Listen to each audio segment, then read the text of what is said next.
Hello everyone, আজকে day 8। আজকে আমরা মূলত ভিডিওতে কথা বলবো সংবিধান এবং সংবিধানটি কেন রাষ্ট্র পরিচালনার দলিল বলা হয়। তো এই সম্পর্কে বেসিক কিছু জানবো। তো চলুন কথা না বাড়িয়ে কম্পিউটার স্ক্রিনে। ডেট কনস্টিটিউশন অফ বাংলাদেশ বা বাংলাদেশের সংবিধান। প্রথমে আমরা জেনে নেব যে সংবিধান বা কনস্টিটিউশনটা কী। সংবিধান হলো একটি রাষ্ট্রের সর্বোচ্চ এবং মৌলিক আইন, যার মাধ্যমে রাষ্ট্র পরিচালনার কাঠামো, সরকারের ক্ষমতা, নাগরিকদের অধিকার ও রাষ্ট্রের মূলনীতি নির্ধারিত হয়। সহজ ভাষায় যদি আমরা বলি, সংবিধান হলো একটি দেশের মূল আইন বা রুল বুক, যা বলে দেয় দেশ কিভাবে পরিচালিত হবে এবং নাগরিকদের অধিকার কী হবে। বাংলাদেশের সংবিধান বা কনস্টিটিউশন অফ বাংলাদেশ। বাংলাদেশের সংবিধান হলো স্বাধীন বাংলাদেশের সর্বোচ্চ আইন। এটি মুক্তিযুদ্ধের চেতনা, গণতন্ত্র, মানবাধিকার এবং আইনের শাসনের ভিত্তিতে প্রণীত। সংবিধান প্রণয়নের আমরা কিছু ইতিহাসটা একটু জানি। ২৬ মার্চ ১৯৭১ বাংলাদেশের স্বাধীনতার ঘোষণা। তার পরবর্তীতে ১৬ ডিসেম্বর ১৯৭১ আমাদের বিজয় অর্জন হয়। ১০ এপ্রিল ১৯৭২ গণপরিষদ আদেশ জারি। ১১ এপ্রিল ১৯৭২ সংবিধান প্রণয়ন কমিটি গঠন করা হয়। ৪ নভেম্বর ১৯৭২ সংবিধান গৃহীত হয় এবং ১৬ ডিসেম্বর ১৯৭২ সংবিধান কার্যকর হয়। এই যে সংবিধানটা প্রণয়ন হয়েছে, অর্থাৎ ১১ এপ্রিল ১৯৭২, এটার একটি কমিটি ছিল। তো সংবিধান প্রণয়নের কমিটির সভাপতি ছিলেন ডক্টর কামাল হোসেন এবং উক্ত কমিটিতে মোট ৩৪ জন সদস্য ছিলেন। বাংলাদেশের সংবিধানের বৈশিষ্ট্যগুলো একটু জানি।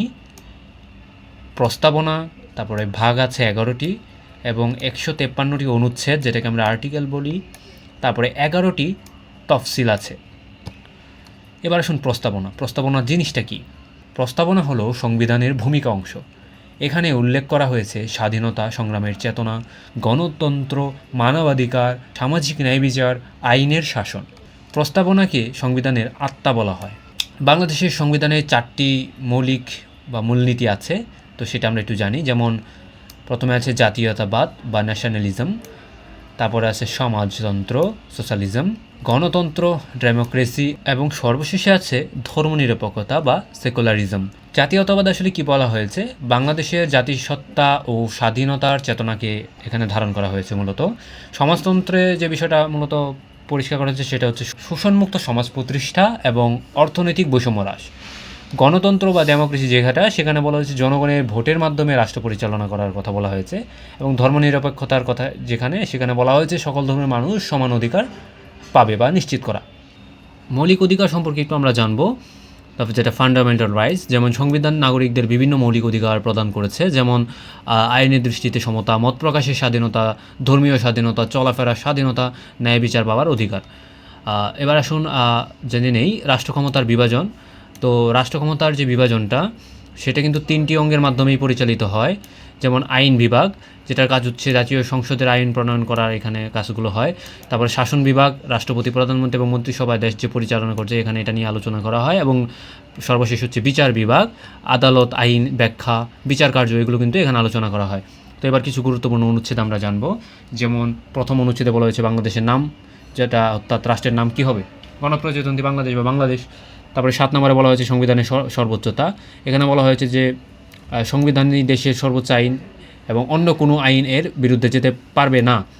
তারপরে 17তে বলা হয়েছে শিক্ষা সম্পর্কে, রাষ্ট্রের নাগরিকদের জন্য বিনামূল্যে এবং বাধ্যতামূলক প্রাথমিক শিক্ষা কিন্তু নিশ্চিত করবে, এটা এখানে বলা হয়েছে। তারপর 18 নম্বরে বলা হয়েছে জনস্বাস্থ্য সম্পর্কে, জনগণের স্বাস্থ্যসেবা ও পুষ্টির উন্নয়নের দায়িত্ব কিন্তু রাষ্ট্রের। তারপরে 27 নম্বরে বলা হয়েছে আইনের দৃষ্টিতে সমতা, সব নাগরিককে আইনের চোখে কিন্তু সমান, বৈষম্য করা যাবে না। তারপরে 29 নম্বরে বলা হয়েছে সরকারি চাকরিতে সমান সুযোগ। তো সরকারি চাকরিতে যোগ্যতার ভিত্তিতে সবার জন্য কিন্তু সমান সুযোগ থাকবে। 48 নম্বরে অনুচ্ছেদে বলা হয়েছে যে রাষ্ট্রপতিকে নিয়ে, তো রাষ্ট্রপতির পদ, ক্ষমতা এবং দায়িত্ব কিন্তু এখানে নির্ধারণ করা হয়েছে। তারপরে 55 নম্বর অনুচ্ছেদে বলা হয়েছে প্রধানমন্ত্রী এবং মন্ত্রিসভা নিয়ে, প্রধানমন্ত্রী ও মন্ত্রিসভার কাজ, দায়িত্ব এখানে কিন্তু বর্ণনা করা হয়েছে।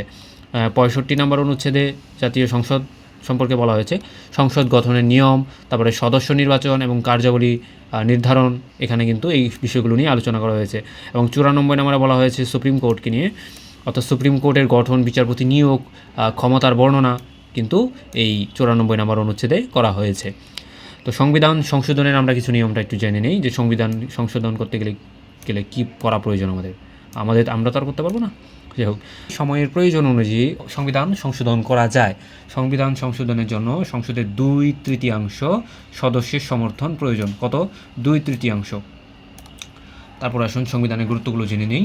যেমন রাষ্ট্র পরিচালনার ভিত্তি কিন্তু এই সংবিধান, নাগরিকের অধিকার রক্ষা করছে কিন্তু এই সংবিধান, আইনের শাসন প্রতিষ্ঠাও কিন্তু করছে এই সংবিধান, গণতন্ত্র সংরক্ষণ করছে কিন্তু এই সংবিধান, ক্ষমতার ভারসাম্যও কিন্তু রক্ষা করছে আমাদের এই সংবিধান। এবার চলুন একটু কুইক রিভিশনে যাই। সংবিধান গৃহীত হয়েছিল 4 নভেম্বর 1972, কার্যকর হয়েছে 16 ডিসেম্বর 1972 এবং প্রণয়ন কমিটির সভাপতি ছিলেন কে? ডক্টর কামাল হোসেন।